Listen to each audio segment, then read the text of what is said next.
Hello दोस्तों, देखिए स्वागत है मेरे यूट्यूब चैनल एक्टिव सर्जी में। और दोस्तों आज हमारा टॉपिक है आइसोमेरिज्म, यानी आज हम इसके बारे में बात करेंगे। आइसोमेरिज्म क्या होता है इसको समझने की कोशिश करेंगे। तो देखिए आइसोमेरिज्म यहाँ पर थोड़ा सा लिखा हुआ है, isomerism the existence of molecule with the same molecular formula. इसको की पॉइंट क्या है, same molecular formula but different structure और special arrangement is broadly classified into two types, structural isomerism और दूसरी होती है स्टीरियो आइसोमेरिज्म। तो आज हम पढ़ेंगे सिर्फ स्ट्रक्चरल आइसोमेरिज्म। देखिए सबसे पहले इसको समझते हैं कि आइसोमेरिज्म होता क्या है। जैसे कि मैं एक एग्जांपल ले लेता हूँ। देखिए दोस्तों, ये हमने एग्जांपल ले लिया C2H6O। अगर मैं पूछूं इसमें कौन सी आइसोमेरिज्म है तो अभी आप नहीं बताओगे, क्योंकि यहाँ पर मॉलिक्यूलर फॉर्मूला एक ही है, C2H6O। अगर मैं इसको ऐसे लिख दूं तो देखिए C2H5OH। कहने का मतलब देखिए कार्बन यहाँ पर 2, H5 और एक 6 और ऑक्सीजन 1, यानी एक हमारा ये एथिल अल्कोहल बन गया। और दूसरा अगर मैं इसी को ऐसे भी लिख सकता हूँ CH3O और CH3। यहाँ पर भी देखिए कार्बन कितने 2, H कितने 6 और ऑक्सीजन 1। तो यहाँ पर देखिए इनके स्ट्रक्चर में अंतर आ गया। तो मोलिकुलर फॉर्मूला समान हो, जैसे कि यहाँ पर है, इन दोनों ही कंपाउंड्स का मोलिकुलर फॉर्मूला क्या है C2H6O, जबकि इनके स्ट्रक्चर में क्या है, देखिए यहाँ पर अंतर आ गया। ये एथिल अल्कोहल है और ये डाइमेथिल ईथर। तो इसको हम क्या बोलेंगे, आइसोमेरिज्म बोलेंगे। अब देखिए स्ट्रक्चरल आइसोमेरिज्म को कॉन्स्टिट्यूशनल आइसोमेरिज्म भी बोल दिया जाता है। थोड़ा सा ऊपर कर,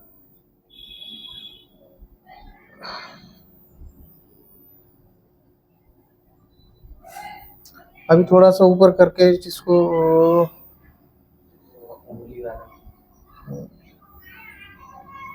थोड़ा सा भी, क्योंकि नए नए हैं चलाना सीख रहे हैं। अब देखिए structural isomerism have the same molecular formula. Structure में क्या बोलना है हमें, सेम मॉलिक्यूलर फॉर्मूला, ये देखिए सेम, और but differ in way of, बहुत सारी लाइनें कहाँ से आ गई हैं, इसको मिटा देते हैं पहले, ठीक है, एक और रही। तो यहाँ पर देखिए कुछ पढ़ते हैं हम, same molecular formula but differ in the way of atom of connected. यानी अगर स्ट्रक्चरल आइसोमर की हम बात कर रहे हैं तो यहाँ पर मोलिकुलर फॉर्मूला बिल्कुल समान होगा, लेकिन एटम्स का जो कनेक्शन है, मतलब जिस तरीके से जुड़े हुए हैं, वो क्या होंगे, अलग होंगे। तो this can manifest in several ways, यानी इसको कई तरीके से हम समझ सकते हैं। तो थोड़ा सा देखिए अब इन्होंने क्या कर दिया। सबसे पहले हम पढ़ते हैं, हम नंबर 1 पे है चेन आइसोमेरिज्म।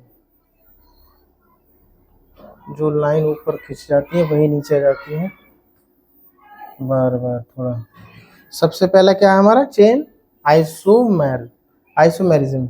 यहाँ मैंने एग्जाम्पल बता दिया है। देखिए isomer differ in the arrangement of the carbon chain. Example यहाँ पर दिया हुआ है ब्यूटेन का और आइसोब्यूटेन का। अब चेन आइसोमेरिज्म को हम समझते हैं। देखिए ब्यूटेन क्या होता है, ब्यूटेन का सूत्र की हम बात करें तो C4H10 होता है।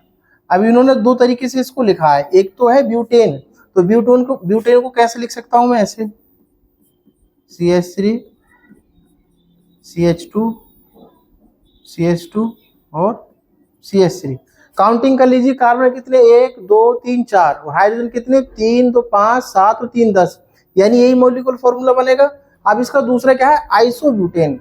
आइसोब्यूटेन हम ऐसे लिख सकते हैं CH3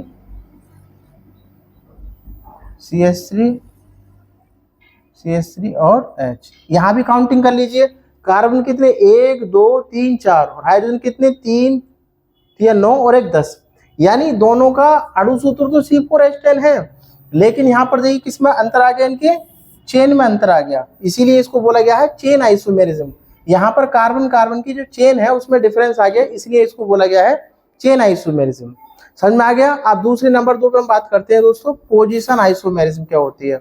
तो यहाँ पर क्या है, isomer have the same carbon skeleton but differ in the position of functional group और सब्स्टिट्यूएंट। यहाँ पर पोजीशन में क्या होगा, जो कार्बन का स्केलेटन है उसमें डिफरेंस होगा। जैसे यहाँ पर एग्जाम्पल इन्होंने दिया है प्रोपेन 1, प्रोपेनॉल 1 और प्रोपेन 2। यहाँ पर इसको समझते हैं पोजीशन आइसोमेरिज्म को। पोजीशन यहाँ पर एग्जाम्पल और भी लिया सकता है, जैसे कि इसी को हम समझते हैं, ये है हमारा क्या, प्रोपेनॉल 1। तो प्रोपेनॉल में कितने कार्बन आते हैं, 3, CH3 CH2 और OH। काउंटिंग कर लीजिए 1 2 और 3। ठीक, अब इसका बनाते हैं हम प्रोपेन 2 का। अब प्रोपेन 2 क्या होती है, प्रोपेन 2 CH3 प्रोपेन और यहाँ पर काउंटिंग कर लेते हैं, कार्बन कितने हो गए, 1 2 3, यानी कार्बन हो गए 3, H कितने हो गए, 3 2 5 3 8, यानी C3H। और यहाँ पर देखते हैं कार्बन कितने हो गए, 1 2 3, और H कितने हो गए, 3 2 5 7 और 8, यानी दोनों का मॉलिक्यूलर फॉर्मूला क्या है, समान आ गया, C3H8। लेकिन एक क्या है, प्रोपेनॉल 1 है और दूसरा क्या है, प्रोपेन 2 है। तो इस तरीके से यहाँ पर इसमें पोजीशन आइसोमेरिज्म आ जाता है, क्योंकि यहाँ पर अंतर आ गया इसमें, इनके स्केलेटन में। दूसरा आता है दोस्तों functional group isomerism. Functional group में क्या होता है, isomer have the same molecular formula. यहाँ भी सेम मॉलिक्यूलर फॉर्मूला होगा but belong to different functional group. Example देखिए एथेन और डाइमिथाइल ईथर, जो कि मैंने सबसे ऊपर दिखाया हुआ है आपको, ये वाला। यहाँ पर देखिए एथेनॉल आ गया ये, और डाइमिथाइल ईथर। तो इस तरीके से ये आइसोमेरिज्म होती है। तो वीडियो कैसी लगी आपको जरूर बताना।